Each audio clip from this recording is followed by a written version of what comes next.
श्री सत्यनारायण व्रत कथा पहला अध्याय।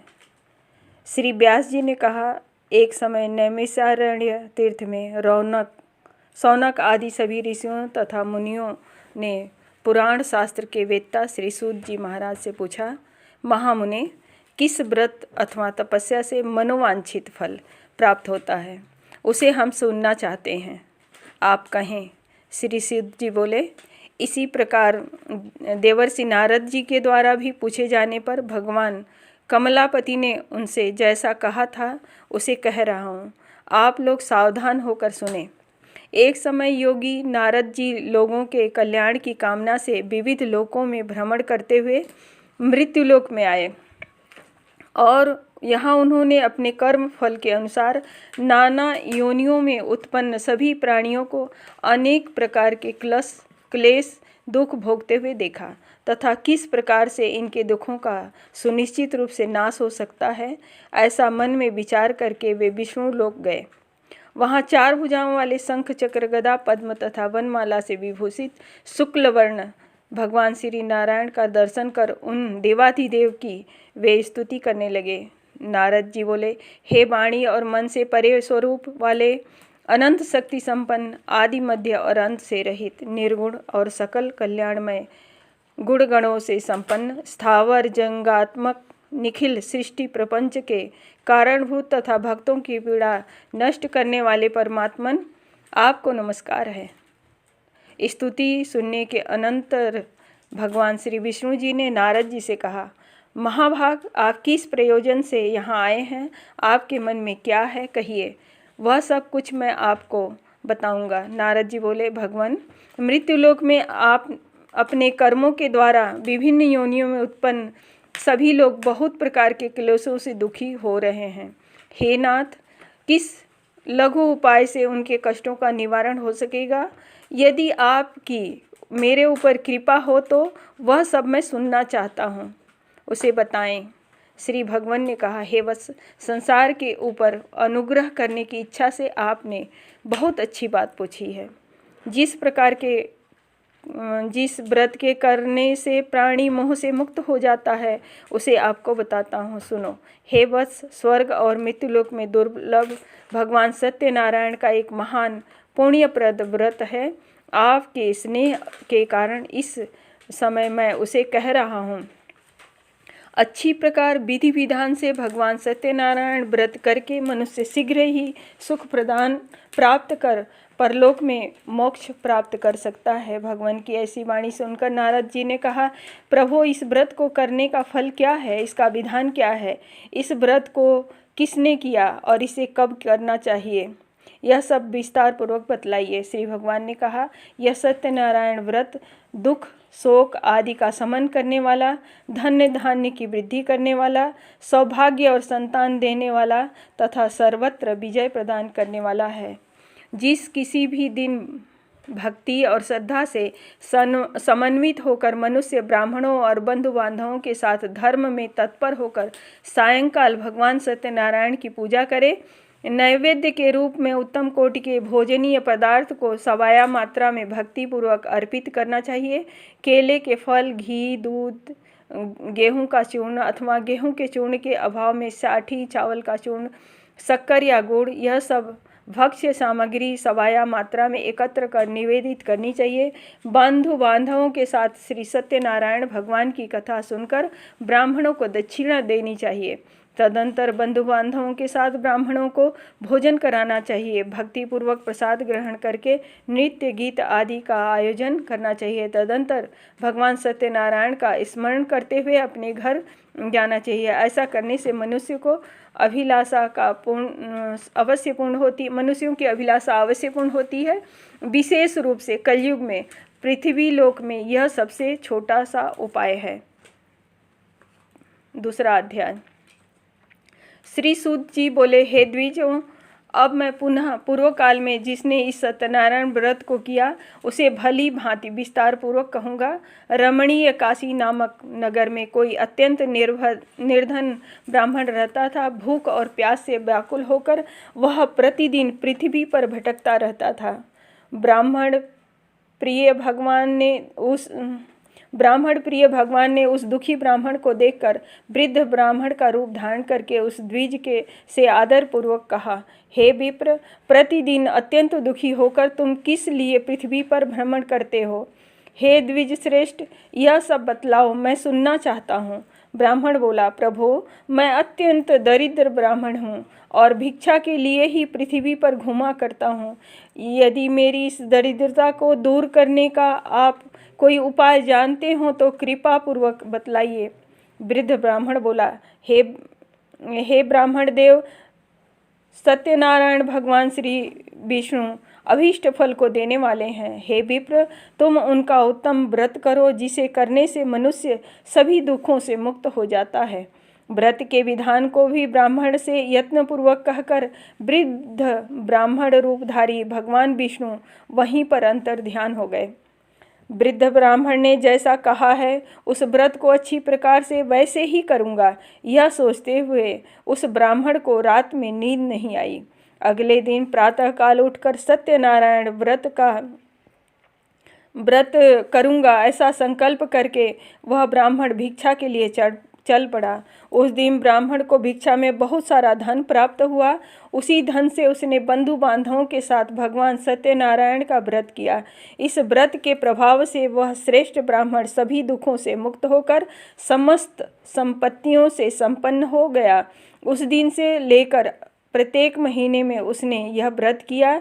इस प्रकार भगवान सत्यनारायण के इस व्रत को करके वह श्रेष्ठ ब्राह्मण सभी पापों से मुक्त हो गया और उसने दुर्लभ मोक्षप्रद पद को प्राप्त किया। हे विप्र, पृथ्वी पर जब भी कोई मनुष्य श्री सत्यनारायण का व्रत करेगा उसी समय उसके समस्त दुख नष्ट हो जाएंगे। हे ब्राह्मणों, इस प्रकार भगवान सत्यनारायण ने महात्मा नारद जी से जो कहा था मैंने वह सब आप लोगों से कह दिया। आगे सब और क्या कहूँ। हे मुने, इस पृथ्वी पर उस ब्राह्मण से सुनने हुए इस व्रत को किसने किया, हम वह सब आप सुनना चाहते हैं। उस व्रत पर हमारी श्रद्धा हो रही है। श्री सूत जी बोले, मुनियों, पृथ्वी पर जिसने यह व्रत किया उसे आप लोग सुने। एक बार वह द्विज श्रेष्ठ अपनी धन संपत्ति के अनुसार बंधु बांधवों तथा परिवारजनों के साथ व्रत करने के लिए उद्यत हुआ। इसी बीच एक लकड़हारा वहां आया और लकड़ी बाहर रखकर उस ब्राह्मण के घर गया। प्यास से व्याकुल वह उस ब्राह्मण को व्रत करता हुआ देख प्रणाम करके उनसे बोला, प्रभु, आप यह क्या कर रहे हैं? इसके करने से किस फल की प्राप्ति होती है? विस्तार पूर्वक मुझसे कहिए। विप्र ने कहा, यह सत्यनारायण का व्रत है जो सभी मनोरथों को प्रदान करने वाला है। उसी के प्रभाव से मुझे यह सब महान धन धान्य आदि प्राप्त हुआ है। जल पीकर तथा प्रसाद ग्रहण करके वह नगर चला गया। सत्यनारायण देव के लिए मन से ऐसा सोचने लगा कि आज लकड़ी बेचने से जो धन प्राप्त होगा उसी धन से भगवान सत्यनारायण का श्रेष्ठ व्रत करूँगा। इस प्रकार मन से चिंतन करता हुआ लकड़ी को मस्तक पर रखकर उस सुंदर नगर में गया जहाँ धन संपन्न लोग रहते थे। उस दिन उसने लकड़ी का दुगना मूल्य प्राप्त किया। इसके बाद प्रसन्न हृदय होकर वह पके हुए केले का फल, शर्करा, घी, दूध और गेहूं का चूर्ण सवाया मात्रा में लेकर अपने घर आया। तत्पश्चात उसने बंधु बांधवों को बुलाकर विधि विधान से भगवान श्री सत्यनारायण का व्रत किया। उस व्रत के प्रभाव से वह धन पुत्र से संपन्न हो गया और इस लोक में अनेक सुखों का उपभोग कर अंत में सत्यनारायण अर्थात वैकुंठ लोक चला गया। तीसरा अध्याय। श्री सूत जी बोले, श्रेष्ठ मुनियों, अब मैं पुनः आगे की कथा कहूँगा, आप लोग सुने। प्राचीन काल में उल्कामुख नाम का एक राजा था। वह जितेंद्रिय, सत्यवादी तथा अत्यंत बुद्धिमान था। वह विद्वान राजा प्रतिदिन देवालय जाता और ब्राह्मणों को धन देकर संतुष्ट करता था। कमल के समान मुख वाली उसकी धर्मपत्नी शील, विनय एवं सौंदर्य आदि गुणों से संपन्न तथा पति परायणा थी। राजा एक दिन अपनी धर्मपत्नी के साथ भद्रशिला नदी के तट पर श्री सत्यनारायण का व्रत कर रहा था। उसी समय व्यापार के लिए अनेक प्रकार के पुष्कल धन राशि से संपन्न एक साधु नाम का बनिया वहां आया।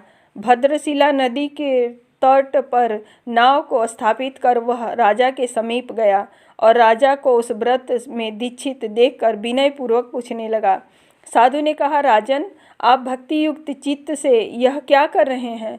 कृपया वह सब बताइए, इस समय मैं सुनना चाहता हूँ। राजा बोले, हे साधो, पुत्र आदि की प्राप्ति की कामना से अपने बंधु बांधवों के साथ मैं अतुल तेज संपन्न श्री भगवान विष्णु का व्रत एवं पूजन कर रहा हूँ। राजा की बात सुनकर साधु ने आदर पूर्वक कहा, राजन, इस विषय में आप मुझे सब कुछ विस्तार से बतलाइए। आपके कथनानुसार मैं व्रत एवं पूजन करूँगा। मुझे भी संतति नहीं है, इससे अवश्य ही संतति की प्राप्ति होगी। ऐसा विचार कर वह व्यापार से निवृत्त हो आनंद पूर्वक अपने घर आया। उसने अपनी भार्या से संतति प्रदान करने वाले इस सत्यव्रत को विस्तार पूर्वक बताया तथा जब मुझे संतति प्राप्त होगी तब मैं इस व्रत को करूँगा। इस प्रकार उस साधु ने अपनी भार्या लीलावती से कहा। एक दिन उसकी लीलावती नाम की सती साध्वी भार्या पति के साथ आनंद चित्त से ऋतुकालीन धर्माचरण में प्रवृत्त हुई और भगवान श्री सत्यनारायण की कृपा से उसकी वह भार्या गर्भिणी हुई। 10वें महीने में उसने कन्या रत्न की उत्पत्ति हुई और वह शुक्ल पक्ष के चंद्रमा की भांति दिन प्रतिदिन बढ़ने लगी। उस कन्या का कलावती यह नाम रखा गया। इसके बाद एक दिन लीलावती ने अपनी स्वामी से मधुर वाणी में कहा, आप पूर्व में संकल्पित श्री सत्यनारायण के व्रत को क्यों नहीं कर रहे हैं? साधु बोला, प्रिय, इसके विवाह के समय व्रत करूँगा। इस प्रकार अपनी पत्नी को भली भांति आश्वस्त कर वह व्यापार करने के लिए नगर की ओर चला गया। इधर कन्या लीलावती पिता के घर में बढ़ने लगी। तदंतर धर्मज्ञ साधु ने नगर में सखियों के साथ क्रीड़ा करती हुई अपनी कन्या को विवाह योग्य देखकर आपस में मंत्रणा करके कन्या विवाह के लिए श्रेष्ठ वर का अन्वेषण करो, ऐसा दूत से कहकर शीघ्र ही उसे भेज दिया। उसकी आज्ञा प्राप्त करके दूत कांचन नामक नगर में गया। वहाँ से एक बणिक का पुत्र लेकर आया। उस साधु ने उस बणिक के पुत्र को सुंदर और गुणों से संपन्न देखकर अपनी जाति के लोगों तथा बंधु बांधवों के साथ संतुष्ट चित्त हो विधि विधान से बणिक पुत्र के हाथ में कन्या का दान कर दिया। उस समय वह साधु बनिया दुर्भाग्यवश भगवान का वह उत्तम व्रत भूल गया। पूर्व संकल्प के अनुसार विवाह के समय में व्रत न करने के कारण भगवान उस पर रुष्ट हो गए। कुछ समय के पश्चात अपने व्यापार कर्म में कुशल वह बनिया काल की प्रेरणा से अपने दामाद के साथ व्यापार करने के लिए समुद्र के समीप स्थित रत्नासारपुर नामक नगर में गया। वहाँ अपने श्री संपन्न दामाद के साथ वहाँ व्यापार करने लगा। उसके बाद वे दोनों राजा चंद्रकेतु के रमणीय उस नगर में गए। उसी समय भगवान श्री सत्यनारायण ने उसे भ्रष्ट प्रतिज्ञ देखकर उसे दारुण कठिन और महान दुख प्राप्त होगा यह शाप दे दिया। एक दिन एक चोर राजा चंद्रकेतु के धन को चुराकर वहीं आया। वहाँ दोनों बड़िक स्थित थे। वह अपने पीछे दौड़ते हुए दूतों को देखकर भयभीत चित्त से धन वहाँ छोड़कर शीघ्र ही छिप गया। इसके बाद राजा के दूत वहाँ आ गए। वहाँ वह साधु बणिक था। वहाँ राजा के धन को देखकर वे दूत उन दोनों को बणिक पुत्रों को बांध कर ले गए और हर्षपूर्वक दौड़ते हुए राजा से बोले, प्रभु, हम 2 चोर पकड़ लाए हैं, इन्हें देखकर आप आज्ञा दें। राजा की आज्ञा से दोनों शीघ्र ही दृढ़तापूर्वक बांधकर बिना विचार किए महान कारागार में डाल दिए गए। भगवान सत्यदेव की माया से किसी ने उन दोनों की बात नहीं सुनी और राजा चंद्रकेतु ने उन दोनों का धन भी ले लिया। भगवान के शाप से बणिक के घर में उसकी भार्या भी अत्यंत दुखी हो गई और उनके घर में सारा का सारा जो धन था वह चोर ने चुरा लिया। लीलावती शारीरिक तथा मानसिक पीड़ाओं से युक्त भूख और प्यास से दुखी हो अन्न की चिंता से दर दर भटकने लगी। कलावती कन्या को भी भोजन के लिए इधर उधर प्रतिदिन घूमने लगी। एक दिन भूख से पीड़ित कलावती एक ब्राह्मण के घर गई। वहां जाकर उसने सत्यनारायण के व्रत पूजन को देखा। वहां बैठकर उसने कथा सुनी और वरदान मांगा। इसके बाद प्रसाद ग्रहण करके वह कुछ रात होने पर घर गई। माता ने कलावती कन्या से प्रेम पूर्वक पूछा, पुत्री, तुम रात में कहाँ रुक गई थी? तुम्हारे मन में क्या है? कलावती कन्या ने तुरंत माता से कहा, माँ, मैंने एक ब्राह्मण के घर में मनोरथ प्रदान करने वाला व्रत देखा है। कन्या उस बात को सुनकर वह बणिक की भार्या व्रत करने को उद्यत हुई और प्रसन्न मन से उस साध्वी ने उन बंधु बांधवों के साथ भगवान श्री सत्यनारायण का व्रत किया तथा इस प्रकार प्रार्थना की, भगवान, आप हमारे पति एवं जमाता के अपराध को क्षमा करें। वे दोनों अपने घर शीघ्र आ जाएं। इस व्रत से भगवान सत्यनारायण पुनः संतुष्ट हो गए तथा उन्होंने नृपश्रेष्ठ चंद्रकेतु को स्वप्न दिखाया और स्वप्न में कहा, नृपश्रेष्ठ, प्रातःकाल दोनों बणिकों को छोड़ दो, वह सारा धन भी दे दो जो तुमने उनसे इस समय ले लिया है, अन्यथा राज्य, धन एवं पुत्र सहित तुम्हारा सर्वनाश कर दूंगा। राजा से स्वप्न में ऐसा कहकर भगवान सत्यनारायण अंतर्ध्यान हो गए। इसके बाद प्रातःकाल राजा ने अपने सभासदों के साथ सभा में बैठकर अपना स्वप्न लोगों को बताया और कहा, दोनों बंदी बणिक पुत्रों को शीघ्र ही मुक्त कर दो। राजा की ऐसी बात सुनकर वे राजपुरुष दोनों महाजनों को बंधन मुक्त करके राजा के सामने लाकर विनय पूर्वक बोले, महाराज, बेड़ी बंधन से मुक्त हो करके दोनों बणिक पुत्र लाए हैं। इसके बाद दोनों महाजन नृपश्रेष्ठ चंद्रकेतु को प्रणाम करके अपने पूर्व वृत्तांत का स्मरण करते हुए भय विह्वल हो गए और कुछ बोल न सके। राजा ने बणिक पुत्रों को देखकर आदरपूर्वक कहा, आप लोगों को प्रारब्धवश यह महान दुख प्राप्त हुआ है। इस समय अब कोई भय नहीं है। ऐसा कहकर उनकी बेड़ी खुलवाकर क्षौर कर्म आदि कराया। राजा ने वस्त्र अलंकार देकर उन दोनों बणिक पुत्रों को संतुष्ट किया तथा सामने बुलाकर वाणी द्वारा अत्यधिक आनंदित किया। पहले जो धन लिया था उसे दूना करके दे दिया। इसके बाद राजा ने पुनः उनसे कहा, साधो, अब आप अपने घर को जाएं। राजा को प्रणाम करके, आप शीघ्र ही कृपा से हम जा रहे हैं, आपकी कृपा से हम जा रहे हैं। ऐसा कहकर उन दोनों महावैश्यों ने अपने घर की ओर प्रस्थान किया। चौथा अध्याय।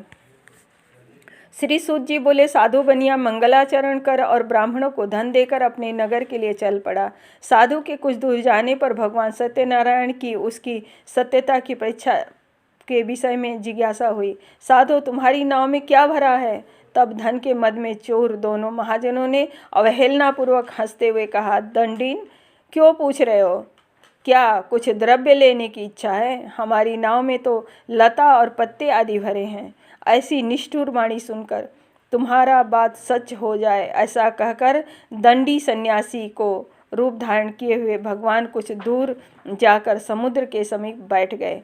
दंडी के चले जाने पर नित्य क्रिया करने के पश्चात उतराई हुई अर्थात जल में ऊपर की ओर उठी हुई नौका को देखकर साधु अत्यंत आश्चर्य में पड़ गया और नाव में लता और पत्ते आदि देखकर मूर्छित होकर गिर पड़ा। सचेत होने पर बड़िक पुत्र चिंतित हो गया। तब उसके दामाद ने इस प्रकार कहा, आप शोक क्यों करते हैं? दंडी ने शाप दे दिया है। इस स्थिति में वे ही चाहें तो सब कुछ कर सकते हैं, इसमें संशय नहीं आता। उन्हीं की शरण में हमें चलना चाहिए, वही मन की इच्छा पूर्ण होगी। दामाद की बात सुनकर वह साधु बनिया उनके पास गया और वहां दंडी को देखकर उसने भक्ति पूर्वक उन्हें प्रणाम किया तथा आदर पूर्वक कहने लगा, आपके सम्मुख मैंने जो कुछ कहा असत्य भाषण रूप में अपराध किया है, आप मेरे उस अपराध को क्षमा करें। ऐसा कर कर बारंबार प्रणाम करके वह महान शोक से आकुल हो गया। दंडी ने उसे रोता हुआ देखकर कहा, हे मूर्ख, रो मत, मेरी बात सुनो। मेरी पूजा से उदासीन होने के कारण तथा मेरी आज्ञा से ही तूने बारंबार दुख प्राप्त किया है। भगवान की ऐसी वाणी सुनकर वह उनकी स्तुति करने लगा। साधु ने कहा, हे प्रभु, यह आश्चर्य की बात है कि आपकी माया से मोहित होने के कारण ब्रह्मा आदि देवता भी आपके गुणों और रूपों को यथावत रूप से नहीं जान पाते। फिर मैं मूर्ख आपकी माया से मोहित होने के कारण कैसे जान सकता हूँ? आप प्रसन्न हो, मैं अपनी धन संपत्ति के अनुसार आपकी पूजा करूँगा। मैं आपकी शरण में आया हूँ। मेरा जो नौका में स्थित पूरा धन था उसकी तथा मेरी रक्षा करें। उस बनिया की भक्ति युक्त वाणी सुनकर भगवान जनार्दन संतुष्ट हो गए। भगवान हरि उसे अभीष्ट वर प्रदान करके वहीं अंतर्ध्यान हो गए। उसके बाद वह साधु अपनी नौका में चढ़ा और उसे धन धान्य से परिपूर्ण देखकर भगवान सत्यदेव की कृपा से हमारा मनोरथ सफल हो गया, ऐसा कहकर स्वजनों के साथ उसने भगवान की विधि पूर्वक पूजा की।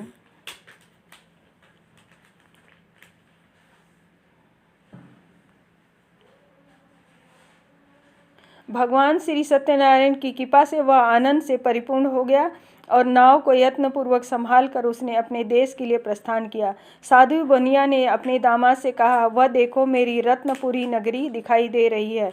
इसके बाद उसने अपने धन के रक्षक दूत को अपने आगमन का समाचार देने के लिए अपनी नगरी में भेजा। उसके बाद उस दूत ने नगर में जाकर साधु की भार्या को देख हाथ जोड़कर प्रणाम किया तथा उसके लिए अभीष्ट बात कही। सेठ जी अपने दामाद तथा बंधु वर्गों के साथ बहुत सारे धन धान्य से संपन्न होकर नगर के निकट पधारे गए हैं। दूत के मुख से यह बात सुनकर वह महान आनंद से विह्वल हो गई। उस साध्वी ने श्री सत्यनारायण की पूजा करके अपनी पुत्री से कहा, मैं शीघ्र साधु के दर्शन करने के लिए जा रही हूँ, तुम शीघ्र आओ।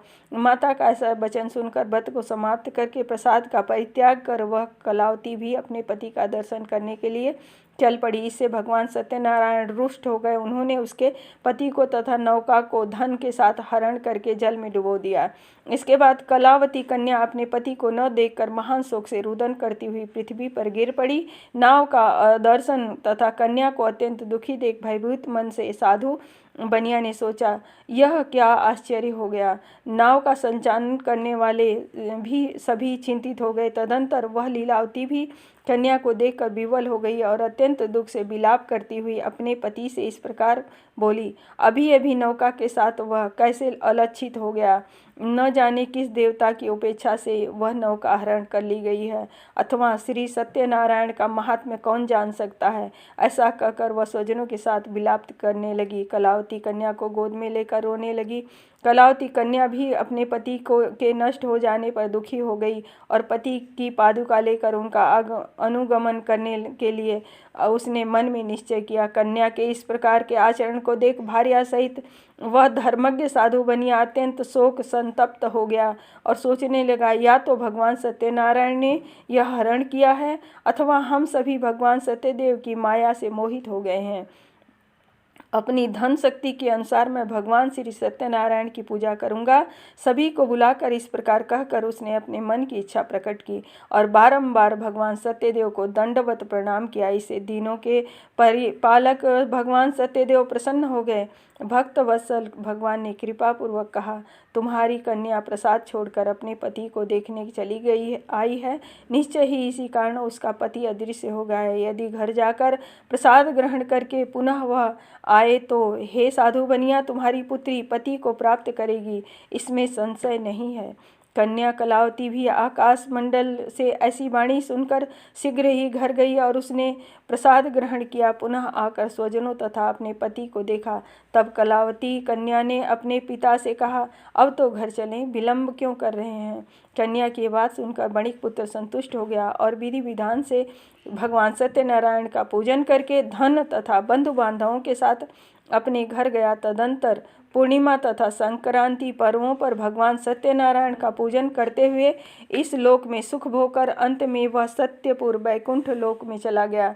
5वां अध्याय। श्री सूत जी बोले, हे मुनि श्रेष्ठ मुनियों, अब इसके बाद मैं दूसरी कथा कहूँगा, आप लोग सुने। अपनी प्रजा का पालन करने में तत्पर तुंगध्वज नामक एक राजा था। उसने सत्यदेव के प्रसाद का परित्याग करके दुख प्राप्त किया। एक बाद वह वन में जाकर और वहाँ बहुत से साधुओं को मारकर बटवृक्ष के नीचे आया। वहाँ उसने देखा कि गोपगण बंधु बांधवों के साथ संतुष्ट होकर भक्तिपूर्वक भगवान सत्यदेव की पूजा कर रहे हैं। राजा यह देखकर भी अहंकारवश न तो वहाँ गया, न ही उसे भगवान सत्यनारायण को प्रणाम किया। पूजन के बाद सभी गोपगण भगवान का प्रसाद राजा के समीप रखकर वहाँ से लौट आए और इच्छानुसार उन सभी को भगवान का प्रसाद ग्रहण किया। इधर राजा को प्रसाद का परित्याग करने से बहुत दुख हुआ। उसका संपूर्ण धन धान्य एवं सभी 100 पुत्र नष्ट हो गए।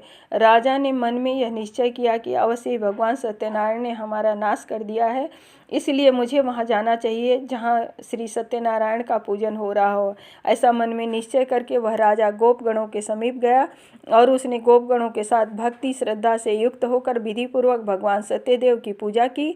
भगवान सत्यदेव की कृपा से वह पुनः धन्य और पुत्रों से संपन्न हो गया तथा इस लोक में सभी सुखों को भोग कर अंत में सत्यपुर वैकुंठ लोक को प्राप्त हुआ। श्री सूत जी कहते हैं, जो व्यक्ति इस परम दुर्लभ श्री सत्यनारायण के व्रत को करता है वह पुण्यमयी तथा फल प्रदायिनी भगवान की कथा को भक्ति युक्त होकर सुनता है, उसे भगवान सत्यनारायण की कृपा से धन धान्य आदि की प्राप्ति होती है। दरिद्र धनवान हो जाता है, बंधन में पड़ा हुआ बंधन से मुक्त हो जाता है, डरा हुआ व्यक्ति भय मुक्त हो जाता है। यह सत्य बात है, इसमें संशय नहीं है। इस लोक में वह सभी इसिप्त फलों का भोग प्राप्त करके अंत में सत्यपुर वैकुंठ लोक को जाता है। हे ब्राह्मणों, इस प्रकार मैंने आप लोगों से भगवान श्री सत्यनारायण के व्रत को कहा, जिसे करके मनुष्य सभी दुखों से मुक्त हो जाता है। कलयुग में तो भगवान सत्यदेव की पूजा विशेष फल प्रदान करने वाली है। भगवान विष्णु को ही कुछ लोग काल, कुछ लोग सत्य, कोई ईश, कोई सत्यदेव तथा दूसरे लोग सत्यनारायण नाम से कहेंगे। अनेक रूप धारण करके भगवान सत्यनारायण सभी मनोरथ सिद्ध करते हैं। कलयुग में सनातन भगवान श्री विष्णु ही सत्यव्रत रूप धारण करके सभी का मनोरथ पूर्ण करने वाले होंगे। हे श्रेष्ठ मुनियों, जो व्यक्ति नित्य भगवान सत्यनारायण की इस व्रत कथा को पढ़ता है, सुनता है, भगवान सत्यनारायण की कृपा से उसके सभी पाप नष्ट हो जाते हैं। मुनीश्वरों, पूर्व काल में जिन लोगों ने भगवान सत्यनारायण का व्रत किया, उनके अगले जन्म का वृत्तांत कहता हूँ, आप लोग उसे सुने। महान प्रज्ञा संपन्न सतानंद नाम के ब्राह्मण सत्यनारायण व्रत करने के प्रभाव से दूसरे जन्म में सुदामा नामक ब्राह्मण हुए और उस जन्म में भगवान श्री कृष्ण का ध्यान करके उन्होंने मोक्ष प्राप्त किया। लकड़हारा भील गुहों का राजा हुआ और अगले जन्म में उसने भगवान श्री राम की सेवा करके मोक्ष प्राप्त किया। महाराज उल्कामुख दूसरे जन्म में राजा दशरथ हुए, जिन्होंने रंगनाथ जी की पूजा करके अंत में वैकुंठ प्राप्त किया। इसी प्रकार धार्मिक और सत्यव्रती साधु पिछले जन्म में सत्यव्रत के प्रभाव से दूसरे जन्म में मोरध्वज नामक राजा हुए। उसने आरे से चीर कर अपने पुत्र की आधी देह भगवान विष्णु को अर्पित कर मोक्ष प्राप्त किया। महाराज तुंगध्वज जन्मांतर में स्वयंभुव मनु हुए और भगवत संबंधी संपूर्ण कार्यों का अनुष्ठान करके वैकुंठ लोक को प्राप्त हुए। जो गोगण थे वे सब जन्मांतर में ब्रज मंडल में निवास करने वाले गोप हुए और सभी राक्षसों का संहार करके उन्होंने भी भगवान का शाश्वत धाम गोलोक प्राप्त किया। श्री स्कंद पुराण के अंतर्गत रेवा खंड में श्री सत्यनारायण व्रत कथा का यह 5वां अध्याय पूर्ण हुआ।